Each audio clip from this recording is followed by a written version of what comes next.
ترکی اپنی حفاظت خود کر لے گا، لیکن پڑوسی ملکوں کو، آس پاس کے چھوٹے چھوٹے کنٹریز کو اسرائیل قبضہ کر کے ان کو ڈرا رہا ہے، دھمکا رہا ہے۔ لیکن اسرائیل کے خلاف ترکی آگے بڑھے گا اور انہیں گریٹر اسرائیل بنانے نہیں دیا جائے گا۔ اسرائیلی میڈیا پر مسلسل کہا جا رہا ہے کہ ترکی خلافت عثمانیہ زندہ کر رہا ہے۔ چنانچہ آج کی ایک بڑی خبر میرے سامنے موجود ہے کہ سعودی عرب، اردن اور شام اور ترکی، ان 4 ملکوں کے درمیان ایک علاقائی ریلوے پروجیکٹ منصوبہ مکمل کرنے کا اتفاق کر لیا گیا ہے۔ آج کی بڑی خبر ہے وہ منصوبہ جو 19ویں صدی میں جو سلطان عبد الحمید ثانی تھے، یعنی جو عثمانی سلطنت کے آخری طاقتور پاورفل جو بادشاہ تھے سلطان عبد الحمید ثانی، ان کے دور میں ایک منصوبہ شروع ہوتا ہے جسے حجاز ریلوے پروجیکٹ کہا جاتا ہے۔ آپ کو پتہ ہے پہلے زمانے میں جہاز نہیں ہوا کرتے تھے اور اتنی آسانی اور فراوانی نہیں ہوا کرتی تھی، تو اس وقت حجاج کرام وہ ریلوے کے ذریعے سے مدینہ منورہ اور مکہ مکرمہ پہنچا کرتے تھے۔ تو وہ جو ریلوے پروجیکٹ تھا اسے حجاز ریلوے کا نام دیا گیا تھا اس زمانے میں۔ تو وہ ریلوے پروجیکٹ پھر تباہ کر دیا گیا جب خلافت عثمانیہ کو توڑا گیا جنگ عظیم اول کے دوران، اور اس کو خراب کر دیا گیا۔ اور بنیادی طور پر وہ منصوبہ تمام مشرق وسطیٰ کے مسلمان ملکوں کو جوڑنے کا منصوبہ تھا۔ تو آج کی خبر یہ ہے کہ ترکی نے، شام نے، اردن نے اور سعودی عرب نے، ان چاروں نے اتفاق کر لیا ہے کہ ہم یہ منصوبہ اس سال کے آخر تک، 2026 کے آخر سے ختم ہونے سے پہلے اگلے 6-7 مہینوں میں، 8 مہینوں میں مکمل کریں گے، کیونکہ یہ ریلوے پروجیکٹ پہلے سے چلتا رہا ہے۔ اب اس کی رینوویشن چلنی ہے، کچھ ترامیم ہونی ہے، کچھ ان کو مینٹین کرنا ہے، تو جہاں ضرورت ہوگی تو وہاں مزید ریلوے ٹریک بچھائے جائیں گے۔ کیونکہ شام کے اندر صورتحال اب کافی امن و امان کے حوالے سے بہتر ہو رہی ہے، تو اس وجہ سے یہ پروجیکٹ آگے بڑھایا جا رہا ہے۔ تو اطلاعات یہ ہیں کہ حجاز ریلوے پروجیکٹ دراصل یہ مختلف علاقائی ممالک کو تجارتی طور پر اور اقتصادی طور پر مضبوط بھی کرے گا، اور یہ متبادل روٹ کے طور پر بھی کام کرے گا۔ سعودی عرب اپنی چیزیں یورپ تک بھیجنا چاہتا ہے، لیکن وہ سمندر کے راستے جدہ پورٹ سے جاتی ہیں، وہاں یمن کے حوثیوں کے حملے ہو جاتے ہیں، لڑائی کی وجہ سے، اسرائیل کی بدماشی کی وجہ سے سوئس کنال بند ہو جاتی ہے، اور پھر سعودی عرب آبنائے ہرمز کی بندر سے بھی بہت سی چیزیں دنیا کو نہیں بیچ پا رہا ہے۔ تو سعودی عرب نے یہ زمینی روٹ استعمال کرنے کا فیصلہ کیا ہے، جس میں ترکی کے ساتھ یہ ڈیل ہوئی ہے کہ اس پروجیکٹ کو آگے بڑھایا جائے گا۔ اس کے علاوہ ایک اور پروجیکٹ ہے جس پر ترکی تیزی سے کام کر رہا ہے کہ عراق سے اور کویت سے یہاں تک کہ قطر سے جو تیل اور گیس ہے وہ پائپ لائن کے ذریعے سے ترکی پہنچے اور وہاں سے پھر یورپ تک جائے۔ جی ہاں، آپ کو پتہ ہے جو تیل کے جہاز ہیں وہ آبنائے ہرمز سے، اسٹریٹ آف ہرمز سے گزر کر جاتے ہیں۔ اب اسٹریٹ آف ہرمز کی بندش کی وجہ سے دنیا میں 20% تیل ختم ہو گیا ہے۔ اگر یہ پائپ لائن کا پروجیکٹ مکمل ہو جائے، یعنی جو گیس ہے قطر کی، اگر یہ اس پائپ لائن کے ذریعے سے ترکی تک جائے اور پھر وہاں سے یورپ کے ملکوں کو بیچی جائے، تو یہ اتنا زبردست قسم کا پروجیکٹ ہے کہ پھر یورپ کو روس کی گیس لینے کی بھی ضرورت نہیں رہے گی، اور جنگوں کے دوران یہ جو پائپ لائن ہے یہ بڑی فعال رہے گی، اور یورپ کو توانائی کی جو قلت ہے اس کا بھی سامنا نہیں ہوگا، اور ظاہر ہے اس سے قطر کو بھی فائدہ ہوگا۔ پھر جہاں جہاں سے یہ پائپ لائن گزرے گی، عراق سے ہوتی ہوئی، شام سے ہوتی ہوئی، ترکی سے، تو ان تینوں ملکوں کو بھی فائدہ ہوگا۔ تو یہ ایک میگا پروجیکٹ ہے، ایک گریٹ گیم ہے جو ترکی کی طرف سے شروع کیا گیا ہے۔ یعنی یہ پروجیکٹ اگر شروع ہو جاتا ہے اور اس کو آگے بڑھایا جاتا ہے، مکمل ہو جاتا ہے، تو اس سے اسرائیل کے سارے خواب چکنا چور ہو جائیں گے۔ اسرائیل کیا کہتا ہے؟ اسرائیل یہ کہتا ہے کہ میں مشرق وسطیٰ کا سردار ہوں، ساری کنٹریز، سارے ملک میرے ماتحت ہیں، جو مجھ سے آگے بڑھنے کی کوشش کرے گا، چاہے ہتھیاروں میں، چاہے اقتصاد میں، چاہے ٹیکنالوجی میں اسے قبول نہیں کروں گا۔ آپ کو پتہ ہے ہر وہ ملک جس کے پاس کوئی چھوٹے موٹے راکٹس بھی ہیں، اسرائیل کہتا ہے کہ یہ ہمارے امن کے لیے خطرہ ہے۔ ہر وہ ملک جو تیل سے یا کسی بھی طرح سے اپنے آپ کو خوشحال رکھتا ہے، اسرائیل اس کو دھمکیاں لگاتا ہے۔ تو اسرائیل کا جو پروجیکٹ ہے وہ یہ ہے کہ نہر سوئس کے مقابلے میں ڈیوڈ بن گورین نہر بنا دی جائے جو غزہ سے گزر کر جائے، یعنی جو مصر کی نہر سوئس ہے اس کو خراب کر کے یا اس کو بند کروا کے اس کے متبادل جو خلیج عقبہ ہے وہاں سے ایک نئی نہر بنانا اور غزہ کے اندر سے گزار کر اسے میڈیٹرین سی تک لے جانا، جسے ڈیوڈ بن گورین کہا جاتا ہے۔ یہ نہر اسرائیل کا پروجیکٹ تھا جو غزہ کی جنگ کا مین پس پردہ ہدف بھی تھا، جو کہ پورا نہیں ہوا ہے۔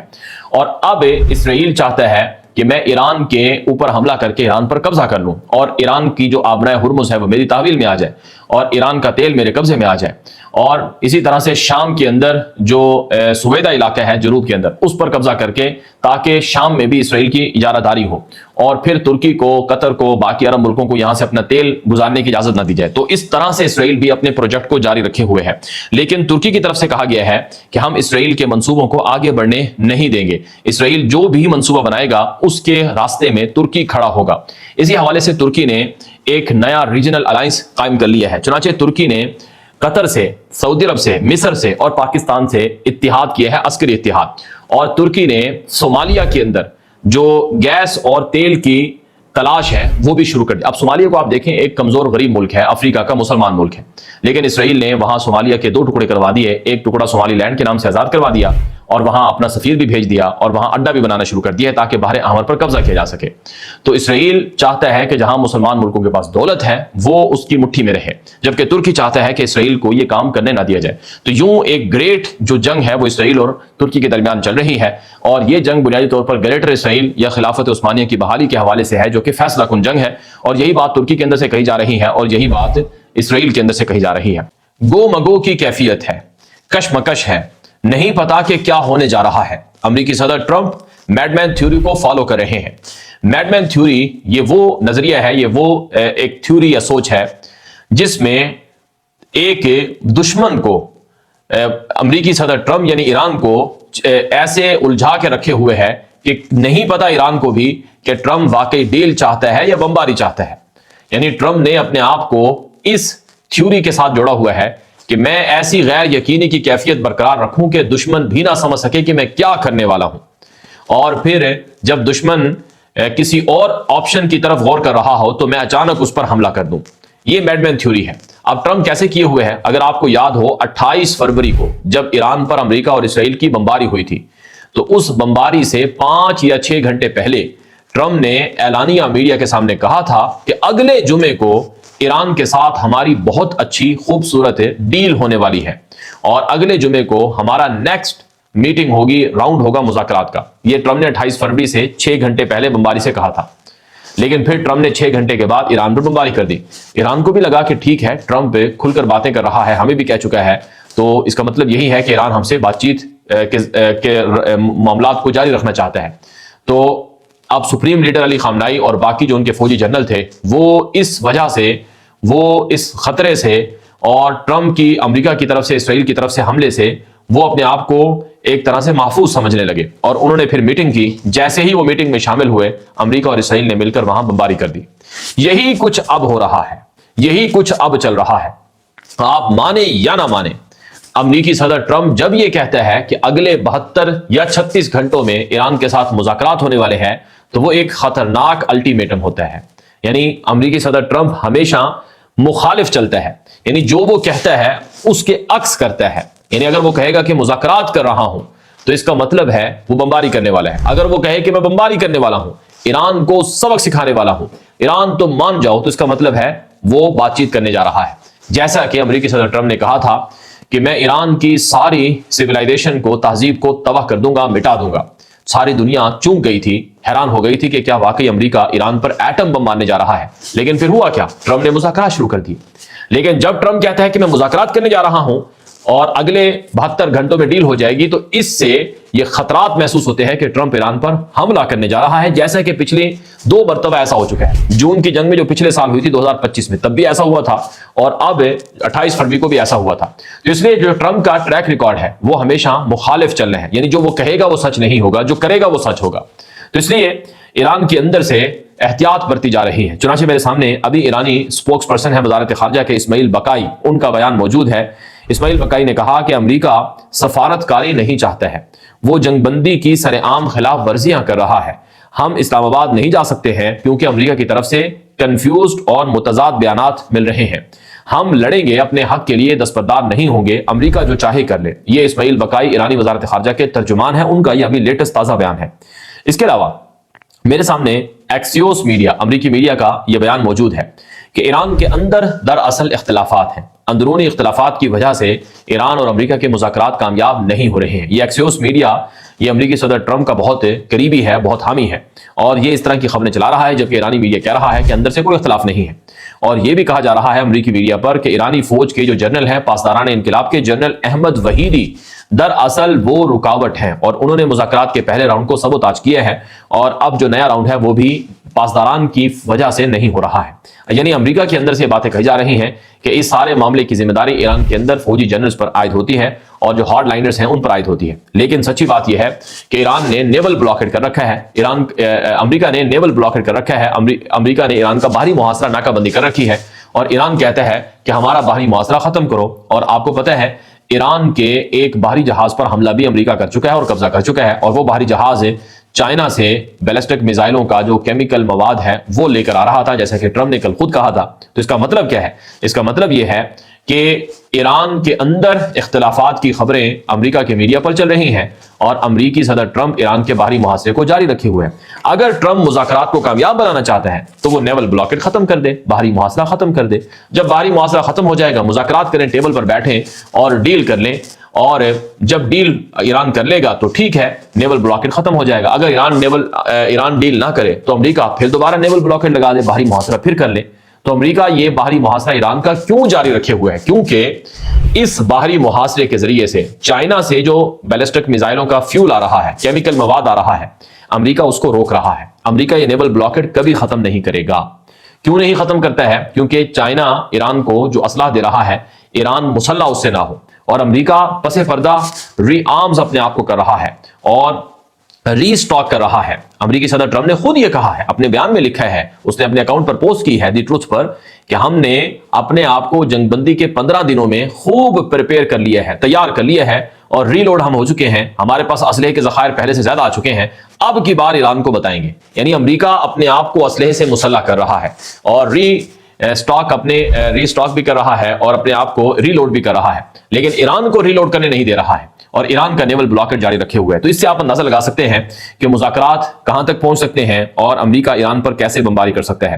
میرے سامنے ایک بیان موجود ہے, اسرائیلی خفیہ اسرائیل کی نیوز ایجنسی ہے ولا نیوز ایجنسی, جو کہ سرکاری نیوز ایجنسی ہے, اس کا بیان الجزیرہ نے نشر کیا ہے کہ ایران کے پاس اب بھی مسلح کشتیوں کا ایک بڑا جھنڈ موجود ہے جس کو مچھر نما فلیٹ کا کہا جاتا ہے ایران کے اندر. یعنی ایران کے پاس 14,000 ایسی تیز ترین بوٹس موجود ہیں جو سمندر پر تیزی سے چلتی ہیں اور دشمن کے جہازوں کے ساتھ ٹکرا سکتی ہیں, ان پر حملہ کر سکتی ہیں.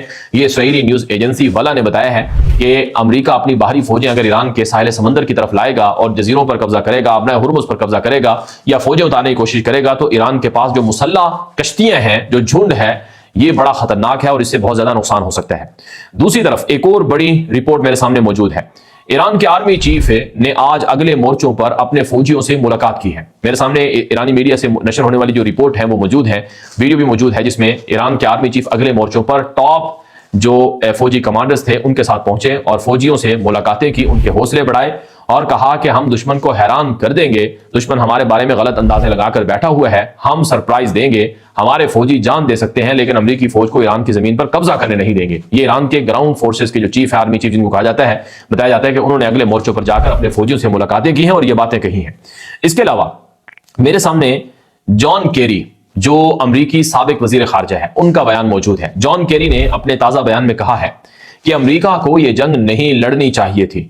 ٹرمپ پہلے امریکی فوجیوں کے والدین کی آنکھوں میں آنکھیں ڈال کر دیکھے کہ وہ فوجی جو اگلے مورچوں پر ایران سے لڑنے کے لیے امریکی صدر ٹرمپ نے روانہ کیے ہیں, ان کے والدین کتنے غصے میں ہیں, اور امریکی صدر ٹرمپ کا گول واضح نہیں ہے, اہداف واضح نہیں ہے کہ کس مقصد کے لیے جنگ لڑی جا رہی ہے. اس لیے امریکہ کے جوان فوجی اب بے مقصد جنگ کے لیے آخر کیوں قربانیاں دیں, اور یہ ایک ناکام تجربہ ہے جو ٹرمپ نے شروع کیا ہے. یہ بات جان کیری جو کہ امریکی صدر ٹرمپ کے مخالف ماضی کے وزیر خارجہ ہیں, انہوں نے یہ بات کہی ہے اور وہ اس سے پہلے بھی انٹرویو میں باتیں کر چکے ہیں. یعنی امریکہ کے اندر سے بغاوت ہو رہی ہے کہ ٹرمپ تم بے جا ایران کے ساتھ لڑ رہے ہو, اس جنگ کا تمہیں لڑنے کا کوئی فائدہ نہیں ہے, الٹا اس جنگ میں ہمیں نقصان ہو رہا ہے, فائدہ نہیں ہو رہا ہے. پہلے ہی امریکہ $80 ارب کا خرچہ کر چکا ہے, $2 ارب یومیہ کے اعتبار سے, اور جو نقصانات ہوئے ہیں امریکہ کے وہ اربوں ڈالر کے ہیں. $200-300 بلین سے زائد کا نقصان امریکہ اور اسرائیل کا اس جنگ میں 40 دنوں میں ہو چکا ہے, اور امریکہ کا آدھا اسلحہ ختم ہو چکا ہے. تھاڈ, پیٹریوٹ اور ٹومو ہاک اور جو پریسیزن میزائلز ہیں اور دیگر چیزیں ہیں, وہ سب چیزیں ختم ہو چکی ہیں. اس کے علاوہ آج کی ایک اور بڑی خبر ہے, ڈیلی میل, یہ برطانیہ کا مشہور میڈیا نیٹ ورک ہے, اس نے بتایا کہ ایران نے امریکی صدر ٹرمپ کے محاصرے کی دھجیاں اڑا دی ہیں. اگرچہ ٹرمپ یہ کہتا ہے کہ میرا نیول بلاکیڈ چل رہا ہے, ایران کو یومیہ $500 ملین کا نقصان ہو رہا ہے, ایران کے تیل کے جہاز نہیں جا رہے ہیں, ایران کا کوئی تجارتی جہاز آ جا نہیں رہا ہے, لیکن ایران کے پاس بہت سے راستے ہیں, طریقے ہیں جس سے وہ امریکی باہری محاصرے کو اڑا کر رکھے ہوئے ہیں, اور 34 سے 50 کے درمیان جہاز ایران اب تک امریکی محاصرے کے باوجود گزار چکا ہے. تو امریکی صدر ٹرمپ کا جو محاصرہ ہے وہ کہاں پر کھڑا ہوا ہے, اس محاصرے کا کوئی فائدہ نہیں ہے, یہ ڈیلی میل کے اندر رپورٹ میں کہا گیا ہے. ایک اور بڑی خبر, پاکستان کے وزیر خارجہ سے ترک وزیر خارجہ حاکان فیدان کی فون پر طویل گفتگو ہوئی ہے۔ دراصل پاکستان اور ترکی یہ دو ملک ہیں جو ایران کے خلاف اسرائیلی منصوبوں سے اچھی طرح سے واقف ہیں۔ پاکستان کو پتہ ہے اگر اسرائیل ایران کے اوپر حملہ کر کے قبضہ کر لیتا ہے اور امریکہ کا بھی قبضہ ہو جاتا ہے ایران پر، تو پاکستان کی اسٹریٹجک ڈیپتھ امریکہ اور اسرائیل کے قبضے میں چلی جائے گی اور پھر پاکستان کے بلوچستان اور پاکستان کو بڑا خطرہ ہوگا۔ اس لیے پاکستان اس جنگ کو یہیں ختم کرانا چاہتا ہے۔ ترکی کو پتہ ہے کہ اسرائیل ایران کے بعد اگلے ٹارگٹ کے طور پر ترکی کو لیے ہوئے ہے، اور اگر ایران پر قبضہ ہو جاتا ہے، ایران کو اسرائیل اور امریکہ گرا دیتے ہیں، تو پھر اگلا نمبر لا محالہ ترکی کا ہے۔ اگرچہ آج ترکی کے خلاف ہے، امریکہ کچھ نہیں کہہ رہا ہے، لیکن کل ترکی کے خلاف امریکہ آنکھیں پھاڑ کر ترکی کو گلے سے پکڑنے کو آئے گا۔ اس لیے ترکی اور پاکستان دو ملک ہیں جو اسرائیل کی پس پردہ گریٹر اسرائیل ایکسپینشن پالیسیز کو اور ایکسپینشن منصوبوں کو اچھی طرح سے سمجھتے ہیں، اس وجہ سے وہ ڈپلومیسی کو جاری رکھے ہوئے ہیں۔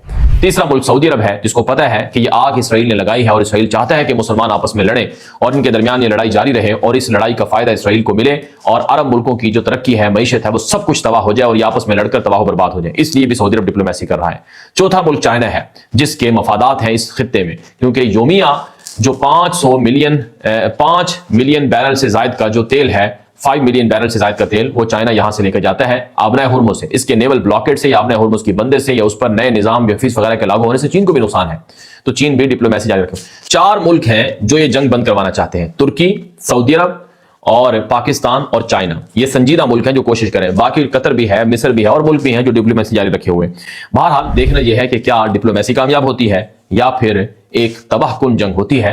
دنیا کے بڑے بڑے ایکسپرٹ اور ڈیپ انالیسس کرنے والے لوگ سے یہ سمجھ رہے ہیں کہ امریکہ اگلے 72 گھنٹوں میں ایران پر بمباری کرنے والا ہے۔ آپ کی کیا رائے؟ آپ کی رائے کامنٹ کر سکتے ہیں، واٹس ایپ کر سکتے ہیں۔ اجازت دیجیے، السلام علیکم ورحمۃ اللہ وبرکاتہ۔